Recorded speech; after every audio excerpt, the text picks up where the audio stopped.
এই ভিডিওটা খুব কুইক নোটিসে করা, খুব একটা হয়তো এডিট করতে পারবো না পাবলিশিংয়ের আগে।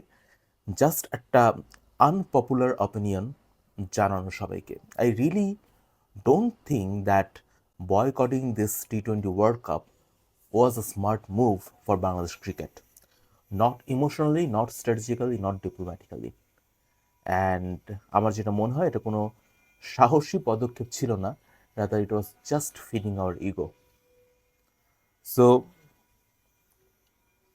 I personally believe that যদি আমরা এটা নিয়ে এখনও কথা না বলি, যদি ব্যাপারটাকে এড়িয়ে যাই, ভবিষ্যতে we're going to lose a lot more tournaments and in general আমাদের এই পার্টিকুলার ক্রিকেট কেন্দ্র করে একটা এন্টায়ার জেনারেশনকে হয়তো আমরা হারাবো। So let's talk about this today. শুভেচ্ছা, আমি আসিফ আবরার, পেশায় একজন মার্কেটিং প্রফেশনাল, লেখালেখি গান বাজনার সাথে যুক্ত আছি দীর্ঘদিন ধরে। আমরা বয়কট প্রসঙ্গে আসি, ঠিক কী কারণে আমরা এই টুর্নামেন্টটা বয়কট করলাম। দেখেন, ইস্যুটা কিন্তু খুব জাতীয় লেভেলের ইস্যু ছিল না, ইট ওয়াজ মৌলানা ব্যক্তিকেন্দ্রিক ইস্যু। মোস্তাফিজ সে হচ্ছে আইপিএল খেলতে পারবে না, ইন্ডিয়াতে এমন কিছু ইনসিডেন্ট ঘটলো তার আইপিএল খেলাকে কেন্দ্র করে, যেটা একেবারেই অ্যাপ্রিসিয়েটেড না, এবং সেটা নিয়ে প্রতিবাদ হতে পারে, প্রতিবাদ হওয়া উচিত। বাট যেভাবে এটাকে একটা ন্যাশনাল ক্রাইসিসে পরিণত করা হলো, একটা উগ্র জাতীয়তাবাদের প্রদর্শনীতে পরিণত করা হলো, এবং ফলস্বরূপ এন্টায়ার T20 ওয়ার্ল্ড কাপ, যেটা একটা জাতীয় পর্যায়ের টুর্নামেন্ট, পৃথিবীর সব বড় ক্রিকেট প্লেয়িং রাষ্ট্রগুলো এখানে খেলতে আসে, সেটিকে বয়কট করার পরিণতির দিকে আমরা চলে গেলাম। সো যদি আমরা চিন্তা করি যে এই ওভারঅল জিনিসটা থেকে আমরা আসলে কী পেলাম, আমাদের প্রাপ্তির খাতায় কিন্তু মূলত শূন্য, আমরা তেমন কিছুই পাই নাই। বাট যদি বলি যে আমরা কি মিস করেছি, আমরা একটা ইন্টারন্যাশনাল টুর্নামেন্ট বা ওয়ার্ল্ড কাপের মতো একটা টুর্নামেন্ট খেলার যেই কম্পিটিটিভ রিদম, সেই কম্পিটিটিভ রিদমটা থেকে চলে গেলাম। আপনি চিন্তা করেন যে এটার কাউন্টার হিসেবে লোকালি একটা দেশীয় টুর্নামেন্টের আয়োজন করা হয়েছে।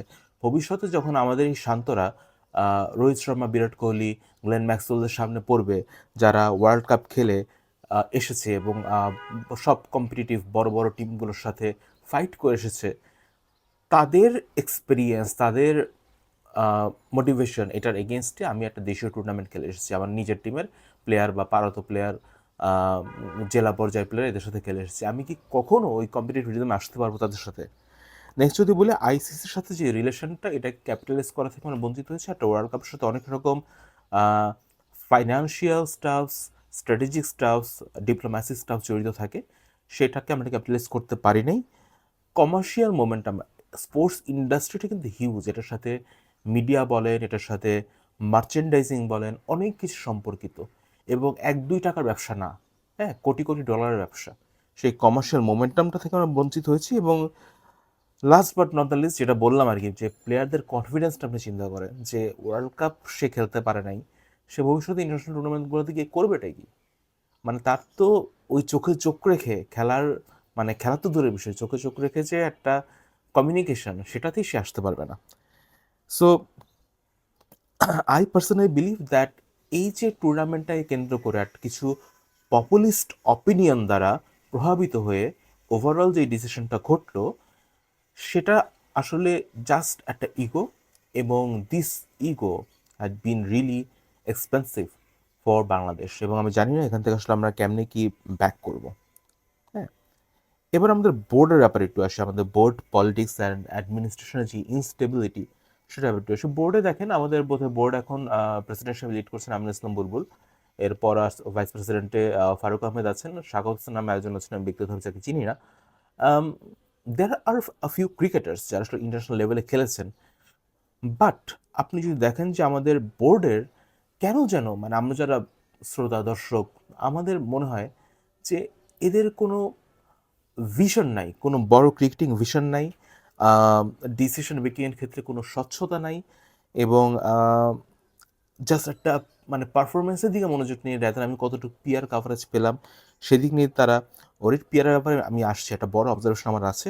এবং most importantly all they fight for is কার নিজের ব্যক্তিগত পাওয়ার এই বোর্ডে কে কতভাবে বাড়াতে পারে, সেটা নিয়ে আর কি। মানে বিভিন্ন ছোট ছোট গ্রুপিং এখানে আছে, বিভিন্ন দলীয় প্রভাব এখানে আছে, মানে ক্রিকেট বোর্ড তাদের ক্রিকেট নিয়ে আসলে কোনো চিন্তা নেই, তাদের চিন্তা নিজেদেরকে নিয়ে, নিজেদের ডিরেক্টরশিপ নিয়ে, রাইট?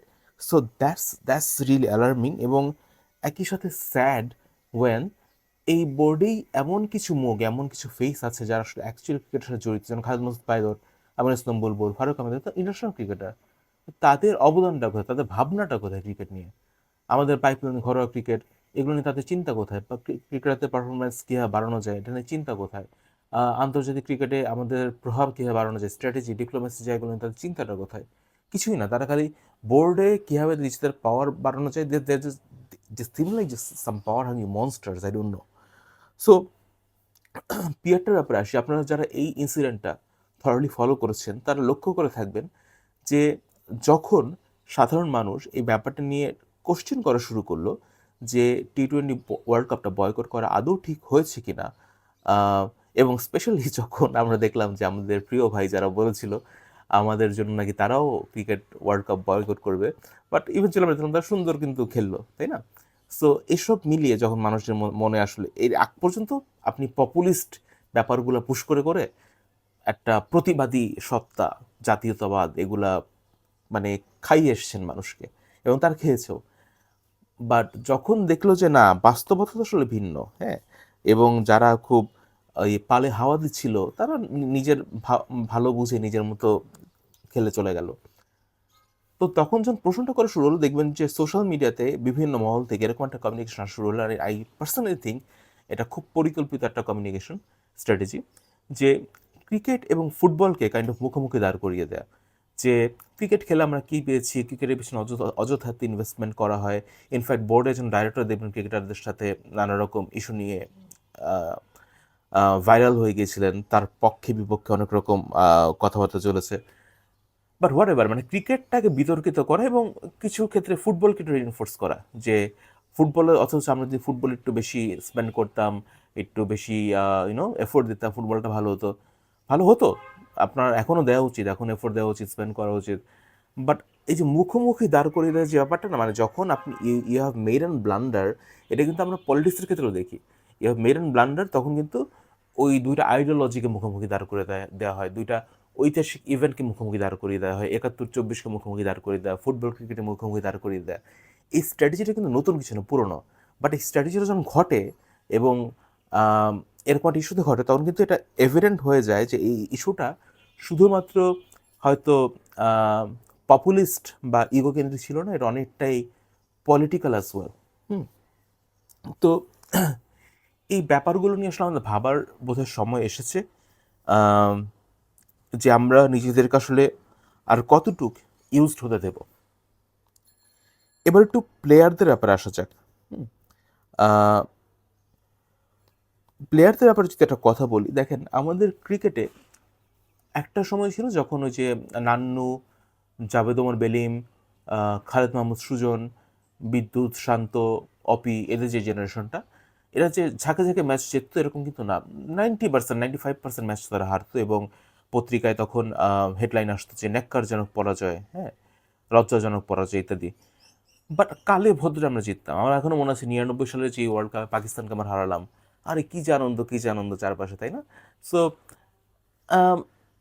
এই যে শুরু হলো মোমেন্টামটা, এরপরে কিন্তু আমরা একটা জেনারেশনকে পেলাম, এই যে মাশরাফি সাকিবদের যে জেনারেশনটা, যাকে মিডিয়াতে পঞ্চপাণ্ডব হিসেবে অভিহিত করা হয়। I was a big fan of this generation. কেন বলি, এই যে মাশরাফি, সাকিব, তামিম, রিয়াদ, মুশফিক, এরা জেনুইনলি বাংলাদেশকে অনেকগুলো আনন্দের, উদযাপনের মুহূর্ত এনে দিয়েছে। বাংলাদেশের cricketing language, cricketing body language, cricketing vision কিন্তু চেঞ্জ হয়ে গেছে। মাশরাফি পরবর্তী যতগুলো বোলার বাংলাদেশে এসছে, ফাস্ট বোলার বা পেসার বাংলাদেশে এসছে, এর আগে কিন্তু পেসার, মিডিয়াম পেসার হয়তো ছিল, ফাস্ট বোলার ছিল না। He was the first and iconic fast bowler of Bangladesh.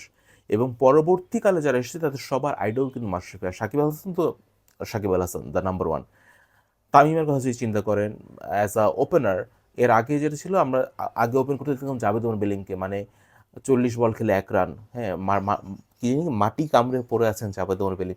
Javed Omar বেলিমকে disrespect করছে না, ইজ আ মানে ফেমাস ক্রিকেটার মানে ওই সময়কার, বাট এরকম ছিল আর কি ব্যাপারটা। বাট অ্যাগ্রেশনটা যেটা, যে জহির খান বল করতে আসছে আমাদের এই দিক থেকে, আপনার তামিম সে ডাউন দ্য উইকেটে হাঁটা শুরু করছে আর কি, মানে একদম উড়ায় ছক্কা মারবে।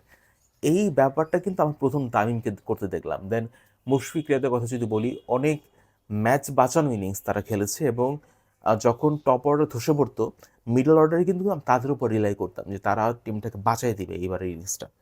সো এই জেনারেশনটার সময় এবং এই জেনারেশনটাকে দেখে যারা এসছে তাদের মধ্যে কিন্তু একটা ব্যাপার ছিল না, একটা ধরেন ক্রিকেটিং অ্যাথলেটিক একটা ব্যাপার ছিল, বডি ল্যাঙ্গুয়েজ বলেন, ফিটনেস বলেন, চার্ম বলেন, ওভারঅল। বাট আপনি এখনকার প্লেয়ারদের কথা যদি আমি একটু বলি, আপনি দেখবেন যে এই যে শান্তদের যে ব্যাচটা এখন আমাদের ন্যাশনাল টিমে খেলছে, তাদের মধ্যে ওই অরাটা নাই। ফিটনেসের দিক থেকে দেখেন কেমন যে lethargy, they look always tired.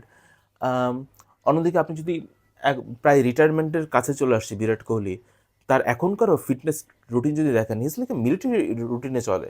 Cristiano Ronaldo 40 বছর বয়সে এখন সে বাইসাইকেল কিকে উড়ায় গোল দিচ্ছে। How is it possible? Because they know their athletes. তাদের এখনকার অ্যাথলিটদের চিন্তাভাবনা চেঞ্জ হয়ে গেছে। তারা একদম পিক পারফরমেন্সে থাকার জন্য, পিক ফিটনেস থাকার জন্য তাদের সর্বোচ্চটা দেয়। সেখানে আমাদের প্লেয়াররা যদি আই ডোন্ট নো, মানে তাদের ফিটনেস এত বড় ঘাটতি থাকে, তারা ইন্টারন্যাশনাল ক্রিকেটে বা কম্পিটিটিভ ক্রিকেটে কীভাবে খেলবে, আই হ্যাভ নো আইডিয়া। এবং এই ব্যাপারটা হিস্ট্রিক কিন্তু, মানে যাদের ব্যাপারে ভালো ভালো কথা বললাম, মাশরাফিদের জেনারেশনটা, তাদের ব্যাপারে একটু ক্রিটিসাইজ করি। দেখেন, এই মাশরাফির কিন্তু সমালোচনা ছিল যে উনি যেই ন্যাশনাল টিমের যারা নিউট্রিশনিস্ট তাদের দেওয়া যে ডায়েট সেটা ঠিকমতো ফলো করতেন না, গরুর মাংস খেলতে নামছেন। বাট রিবেলিয়াস অ্যাটিটিউড আছে, মানে ইন্টারভিউতে এরকমই ডেলিভার করার চেষ্টা করছে। বাট ফর ফান, হ্যাঁ, I get the fun angle, but is this what you expect from an athlete? You should not, right? বরং উনি যদি বলতেন যে হ্যাঁ, আমি ভোর 5টা থেকে উঠে আমি এই করি ওই করি, এই this this is my fitness routine, এরপর হচ্ছে বাইরের প্লেয়ার হচ্ছে কি জানি, এই চিকেন চিকেন ব্রেস্ট সাথে হচ্ছে অ্যাভোকাডো, এগুলো আমি মেপে মেপে খাই, দিস সাউন্ডস মানে ইউনো কি বলে যে মোর ন্যাচারাল, যে আপনি অ্যাথলেট, আপনি you are the embodiment of fitness, আপনার এরকমই করা উচিত। কিন্তু আপনি যদি বলেন জানেন না, আমি তো গরু মশাই খেলতে নামছি, বা আমার টিম তো ইনিংস ব্রেকের মধ্যে কাচ্চি বিরিয়ানি খেয়ে খেলতে নামছে, this sounds fun but not ideal কিন্তু। হ্যাঁ, আবার দেখেন যখন আমরা শুনলাম যে তামিম একবার here and cardiac arrest, right, very unfortunate, but eventually নিউজও ফ্ল্যাশ হলো যে he was a smoker, he was a chain smoker. Can you imagine যে একটা একটা ইন্টারন্যাশনাল লেভেলে এখনও খেলতে থাকা একটা যিনি একজন প্লেয়ার, তিনি নাকি স্মোক করেন? মানে, এবং পরবর্তী যে জেনারেশনটা বললাম, তাদের তো আসলে ফিটনেসের মানে কিছুই নাই এখন, মানে অন্তত ভিজিবলি কিছু চোখে পড়ে না যে খুব অ্যাথলেটিক বা কিছু তারা করছে।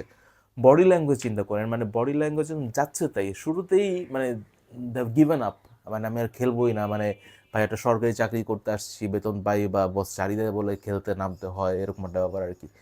মানে ক্রিকেটিং স্পিরিট, অ্যাথলেটিক স্পিরিট কিছুই তাদের মধ্যে দেখা যায় না। হ্যাঁ, আমার এখনও মনে আছে, it's a very energetic moment যে মাশরাফি আর তাসকিন, ওদের একটা সেলিব্রেশন, তাসকিন প্রবলি উইকেটটা পেয়েছে, ওই যে দুজন একসাথে সে চেস্ট বাম্প, বুকে বুক থেকে, আরে মানে কি একটা অ্যাটিটিউড, কি একটা অ্যাগ্রেশন, তাই না? মানে স্পোর্টসে কিন্তু আপনি এই ধরনের ব্যাপার এক্সপেক্ট করেন, এই ধরনের এটাই অ্যাড্রেনালিন রাশ যেটা ওটা তৈরি করে। বড় বড় প্লেয়ারদেরও দেখবেন যে এই যে ডাউন দ্য উইকেটে গিয়ে মারা, বা একটা সেলিব্রেট করা একটা উইকেট পাওয়ার পরে, হ্যাঁ, একটা বল হাতে পেয়ে একটা থ্রো করে উইকেটের দিকে, মানে অল অফ দিস এটা কিন্তু একটা অ্যাটিটিউড কমিউনিকেট করে। আর আপনার প্লেয়াররা যে আরে বল চলে যাচ্ছে, এই আমার পরে যে আসো তুমি বলটা ধরো, হ্যাঁ, বা ও আচ্ছা আমি তো হারতেই নামছি, আচ্ছা ভাই কোনো মতে ম্যাচটা শেষ হলে বাসা যাবো, এরকম যদি একটা অ্যাটিটিউড দেখায়, এই খেলা দেখার জন্য আসলে 50 ওভার তো দূরের বিষয়, টেস্ট ক্রিকেট দূরের বিষয়, 20 ওভার বসে থাকা আসলে সম্ভব না। আরও যদি দেখেন এদের মধ্যে কোনো মানে হাঙ্গারি নেই যে একটা ম্যাচ জিততে হবে, মানে আপনি চোখে মুখে কোনো রকম শরীরী ভাষায় কিছুতেই মানে বুঝতেই পারবেন না যে তে খালি মুখে বলতেছে যে আমি জেতার জন্য খেলছি ইত্যাদি, but actually it is not. Next যদি আসি ইনকনসিস্টেন্সি, সেটা তো আসলে নতুন করে কিছু বলার নাই। এরকম ফিটনেস, এরকম বডি ল্যাঙ্গুয়েজ, এরকম হাঙ্গার নিয়ে মাঝে মধ্যে যে একটা দুইটা ম্যাচ জিততে পারে, এটা আসলে অনেক, মানে তাকে এই বিষয়ে কিছু না বলি। আম, আরেকটা রিয়েল ক্রাইসিস আমি একটু বলতে চাই যে ডোমেস্টিক ক্রিকেট আমাদের বা পাইপলাইনের বিষয় যদি আসি, ইন্ডিয়ার পাইপলাইন আপনি দেখবেন যে প্লেয়ারের অভাব নাই। বলতে পারেন ভাই বড় দেশ, 100 কোটি মানুষের দেশ, ভাই তোমারও মানুষ কম না ভাই, 20 কোটি 18 কোটি মানুষ, হ্যাঁ ছোট দেশ বাট মানুষ অনেক। অ্যান্ড অন্যান্য দেশে দেখবেন যে যেসব দেশে আপনার দিন শেষে it's not a question about বড় দেশ কিনা বা ছোট দেশ কিনা বা মানুষের সংখ্যা কীরকম। If you have a structure, if you have your domestic cricket figured out, আপনার পাইপলাইন প্লেয়ার আসতেই থাকবে। অস্ট্রেলিয়াতে যত বড় প্লেয়ারই হোক হোক না কেন, দেখবেন যে খুব বেশি দিন যদি না পারফর্ম করতে পারে, টিকতে পারে না। ওদের ওই যে লেজেন্ড ওই গিলক্রিস্ট, পন্টিং, হেইডেন, এরকম অল্প কয়েকটি হয় আর কি। কারণ কয়েকটা টুর্নামেন্ট পারফর্ম করতে না পারলেই বেটার রিপ্লেসমেন্ট চলে আসে, বিকজ পাইপলাইন ইজ স্ট্রং। আমাদের পাইপলাইন স্ট্রং করার জন্য কি আছে? খালি কাগজ ভরানো কিছু ইনিশিয়েটিভ, বাট বাস্তবিক প্রয়োগ খুব কম। ঘরোয়া ক্রিকেট আপনি দেখেন, কোনো স্ট্রাকচার্ড ঘরোয়া ক্রিকেট এখানে হয় না। হ্যাঁ, যে ইভেন ঘরোয়া ক্রিকেটেরও কিন্তু ফ্যান আছে, ঘরোয়া ক্রিকেটের একটা ইকোনমি দাঁড় হতে পারে, একটা ইন্ডাস্ট্রি দাঁড় হতে পারে। সেটা নিয়ে কারো কোনো ভাবনা নাই। হ্যাঁ, যেটা বললাম আর কি, যে যার ব্যক্তিগত অ্যাচিভমেন্ট নিয়ে ভাবিত এখানে। সো তারা ঘরোয়া ক্রিকেটের কী হবে, ফিউচারের কী হবে, নতুন প্লেয়ার কী হবে।